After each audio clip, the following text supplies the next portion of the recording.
கிராமப்புற மாணவர்களுக்கு மேலும் 4 புதிய அரசு கலைக்கல்லூரிகள் தொடங்கப்படும் என்று முதலமைச்சர் திரு மு.க.ஸ்டாலின் அவர்கள் அறிவிப்பு ஒன்றை வெளியிட்டிருக்கிறார். 4 புதிய அரசு கலைக்கல்லூரிகள் தொடங்கப்படும் என்று அறிவிப்பு ஒன்று வெளியாகியிருக்கிறது. இது குறித்த விவரங்களை நமது செய்தியாளர் கண்ணன் அவர்களிடம் கேட்கலாம். கண்ணன், இது குறித்த விவரங்களை பதிவு பண்ணுங்க.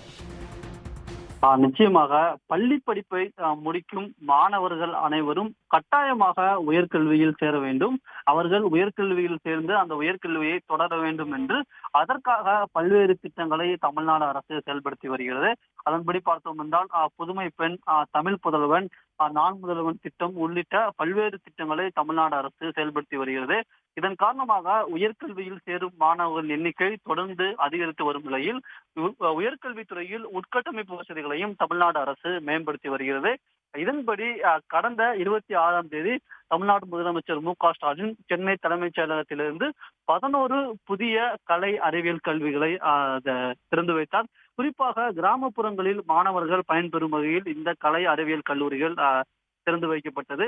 இதனைத் தொடர்ந்து மேலும் புதிய 4 கலை அறிவியல் கல்லூரிகள் தொடங்கப்படும் என்று தமிழ்நாடு முதலமைச்சர் மு.க.ஸ்டாலின் அறிவித்துள்ளார். அதன்படி வேலூர் மாவட்டம் கேவிக்குப்பம், திருச்சி மாவட்டம் துறையூர், கள்ளக்குறிச்சி மாவட்டம் உளுந்தூர்பேட்டை, திருவண்ணாமலை மாவட்டம் செங்கம் ஆகிய இடங்களில் 4 கலை அறிவியல் கல்லூரிகள் தொடங்கப்படும் என்று முதலமைச்சர் மு.க.ஸ்டாலின் உத்தரவிட்டுள்ளார். இதன் காரணமாக இப்பகுதியில் வசிக்கும் சுமார் 1120 மாணவர்கள் பயன்பெறுவார்கள் என்று இந்த தமிழ்நாடு அரசு வெளியிட்டுள்ள இந்த அறிக்கையில் தெரிவிக்கப்பட்டுள்ளது. விவரங்களுக்கு நன்றி கண்ணன்.